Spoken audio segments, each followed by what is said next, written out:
एक समय की बात है। निधिवन में श्री सरसदेव जी विराजमान थे एवं समस्त शिष्य एवं भक्तगण भी चरणों में बैठे थे। सब शिष्यों ने प्रीतिपूर्वक आचार्य के चरणों में एक प्रश्न निवेदन किया। हे प्रभु, अब आप एक ऐसा शिष्य कीजिए जो आप पर अपना तन मन प्राण न्यौछावर कर दे और जो आगे स्वामी श्री हरिदास की प्रशंसित गद्दी पर विराजमान हो, सबका कल्याण करे।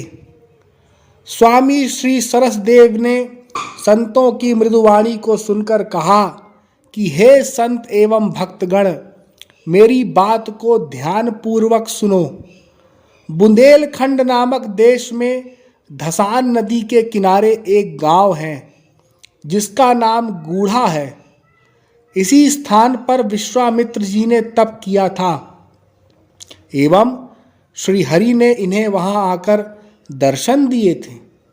उस गांव में विप्रवर श्री विष्णुदास जी रहते हैं, जिनके यहाँ एक पुत्र का प्राकट्य हुआ है जिसका नाम नरहरिदेव है। यही बालक मेरी आज्ञा से श्री कुंज बिहारी बिहारिणी जू का भजन करते हुए इस गद्दी पर आरूढ़ होगा। इस वचन को सुन समस्त संत एवं भक्तगण बहुत प्रसन्न हुए। बुंदेलखंड में धसान नदी के किनारे गूढ़ा गांव में विष्णुदास नामक एक धनी विप्र निवास करते थे। उन पर इतना अधिक धन था कि ओरछा नरेश से उनका लेन देन होता रहता था। किंतु श्री विष्णुदास एवं उनकी पत्नी उत्तमा देवी बिना संतान के अति दुखी थे। दोनों दंपति श्री सनकादिकों के तपस्थली में आकर श्री सनकादिकों की प्रसन्नता के लिए दिन रात भजन करने लगे। इनकी सच्ची प्रीति को समझकर सनकादिक प्रसन्न हुए एवं दंपति के स्वप्न में आकर इन्हें आशीर्वाद देते हुए कहा, तुम्हें एक पुत्र होगा जो रसनिधि पुरुषोत्तम का अवतार होगा।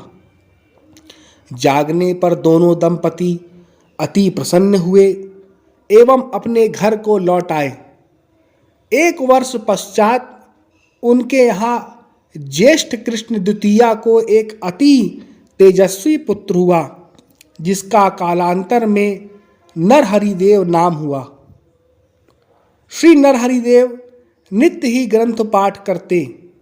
इनकी उदारता के कारण इनके द्वार पर अनेक संत आते एवं नरहरिदेव सब संतों की सेवा करते। अनेक प्रकार के व्यंजन बनाते एवं संतों को प्रेम से खिलाते और स्वयं उनका शीत प्रसाद पाते तथा जल के स्थान पर उनके चरण प्रक्षालन कर चरणामृत ग्रहण करते। श्री नरहरिदेव संतों के संग में सुख अनुभव करते एवं उनके कृपा एवं आशीर्वाद में ही जीवन यापन करते। सुख जी नाम का एक वणिक था जिसे कुष्ठ रोग हो गया था। उसके शरीर से दुर्गंध आने लगी जिससे उसके स्वजन और स्नेहीजन भी उससे दूर रहने लगे। सुख जी बहुत दुखी हुए और विचार किया कि भगवान जगन्नाथ ही मुझे इस रोग से मुक्ति दिला सकते हैं। वह जगन्नाथपुरी गया और वहाँ रोग निवारण के लिए अनशन करके बैठ गया। 5 दिन बीत गए तब भगवान जगन्नाथ ने अपने सेवक द्वारा सूचना भेजी। सेवक सुख जी पास आया और भगवान जगन्नाथ का आदेश सुनाने लगा। भगवान जगन्नाथ ने कहा, तुम्हारे रोग का निवारण यहाँ नहीं है, तुम गूढ़ा ग्राम में चले जाओ। वहाँ एक विप्र रहते हैं जिनका नाम विष्णुदास है। उनके यहाँ मैंने पुत्र रूप में अवतार लिया है जिनका नाम नरहरिदास है। उनके चरणामृत से जब तुम स्नान करोगे तो तुम्हारा कष्ट रोग दूर हो जाए। यह सुनकर सुख जी गूढ़ा ग्राम आए और बालक श्री नरहरिदास के चरणों में श्री जगन्नाथ जी का आदेश निवेदित किया।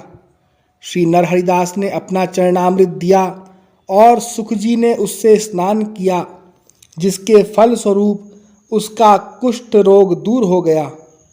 श्री नरहरिदास जी का यह चरित्र सर्वत्र फैल गया। एक बार महंत मुरारीदास 400 संतों की जमात लेकर आपके घर पधारे। उनकी रसोई में वड़ा बनाने को 10 मन उड़द की दाल तत्काल भिगोई गई, पर इतने कम समय में दाल को पीसे कौन।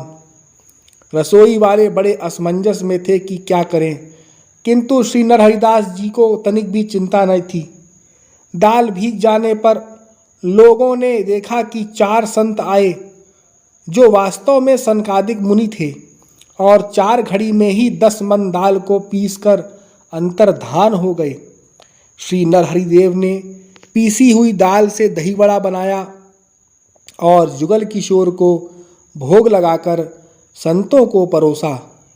सब संतों ने बड़े प्रेम से प्रसाद पाया और आपस में कहने लगे कि ऐसा स्वादिष्ट प्रसाद तो हमने जीवन में कभी नहीं पाया। श्री सनकादिक अपने लोक को पधारे एवं किसी किसी भाग्यशाली संत ने उनका दर्शन किया।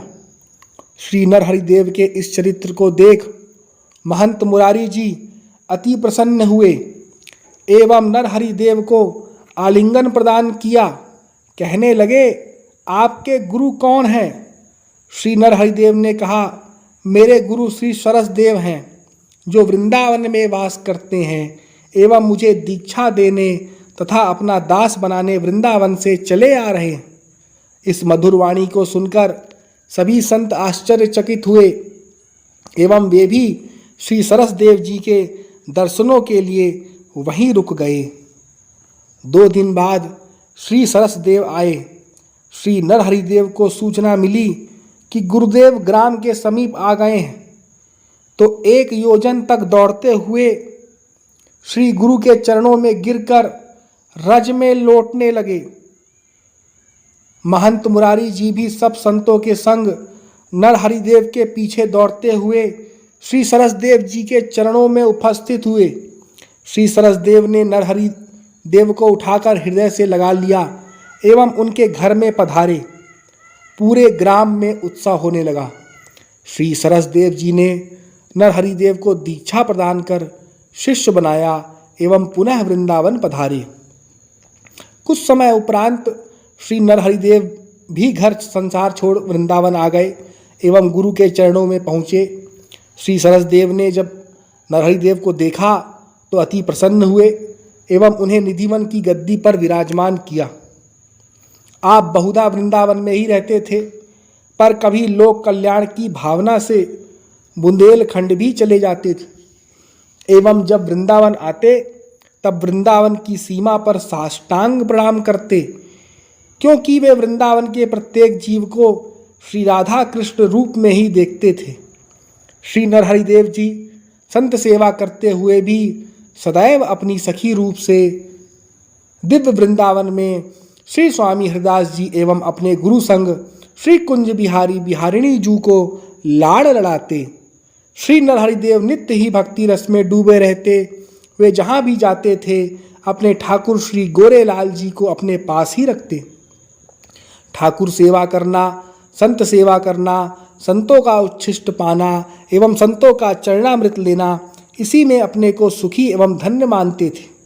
वे कभी भी संतों की जाति नहीं देखते थे, सब संतों की सेवा करते थे। जब वह वृंदावन आए तो उन्होंने ब्राह्मण होते हुए भी यज्ञोपवीत को तोड़ दिया, यह मानकर कि यह वैदिक कर्म इस भक्ति रस में बाधक है। लोक वेद की विधि एवं मर्यादाएं भी त्याग कर शुद्ध भजन रीति से प्रियालाल को लाड़ लड़ाते थे। ब्रजवासियों से आप बड़ा प्रेम करते थे और यदि उनसे कोई वस्तु लेते तो 4 गुना 8 गुना मूल्य केवल इसी भावना से दे देते कि कुछ उनकी सेवा हो सके। ऐसा माना जाता है कि स्वामी जी का इतना प्रताप था कि इनके समीप आते ही पापियों का कल्याण हो जाता था। स्वामी नरहरिदेव जी भी अपने पूर्वज गुरुजनों स्वामी हरिदास, श्री विट्ठल विपुल देव, श्री बिहारी देव एवं श्री सरस देव जी की भांति अनन्य रसिक और नित्य केली के सुदृढ़ उपासक थे। श्री गोविंद दास जी ने आपकी प्रशंसा करते हुए लिखा है, श्री कुंज बिहारी दास आस दूजी नहीं कीनी, हरितन सन्मुख भये पीठी सब जग को दीनी। हरि भक्तन सौ पाति जाति कुल धर्म ना मान्यो, पावत महाप्रसाद विदित सब जग में जान्यो। लोक वेद सो ना डरे विमुखन सो नहीं दीनता, श्री स्वामी नरहरिदास की देखी बड़ी अनन्यता। श्री नरहरिदेव जी के दो प्रमुख शिष्य हुए, श्री रसिकदास एवं श्री केशवदास। श्री रसिकदास बड़े थे एवं गुरु के उपरांत गद्दी पर बैठे। ऐसा माना जाता है कि श्री बिहारी जी ने ही श्री नरहरिदेव जी को श्री रसिकदास जी को शिष्य बनाने के लिए कहा था। ऐसा माना जाता है कि एक बार श्री नरहरिदेव जी बुंदेलखंड में थे। इतनी विरक्त अवस्था में रहते थे कि अचानक वृक्ष की डाल से माथा टकरा गया, जिससे इनके माथे पर चोट लग गई, परंतु उन्हें पता भी न चला। तो कोसों दूर होते हुए भी श्री रसिकदेव जी जो इतने गुरु भक्त थे कि उन्हें अंदर से मालूम पड़ गया और उन्होंने कष्ट से अपना माथा पकड़ लिया और कहने लगे कि हमारे गुरु को चोट लग गई, और व्याकुल हो उठे। एक बार कुछ शिष्यों ने आपको गर्म दूध पिला दिया, जिससे आपके मुख में छाले हो गए, और इधर श्री रसिकदेव जी यहाँ व्याकुल हो उठे कि हमारे गुरु के मुख में चाले हो गए। श्री नरहरिदेव जी ने बहुत ही अंतरंग शिष्य माने जाते थे। श्री रसिकदेव जी के ही 52 शिष्य हुए हैं, जिसमें श्री ललित किशोरी देव, श्री पीताम्बर देव एवं श्री गोविंद देव प्रमुख हुए। आपके द्वारा रचित पद श्री नरहरिदेव जी की वाणी में संकलित है।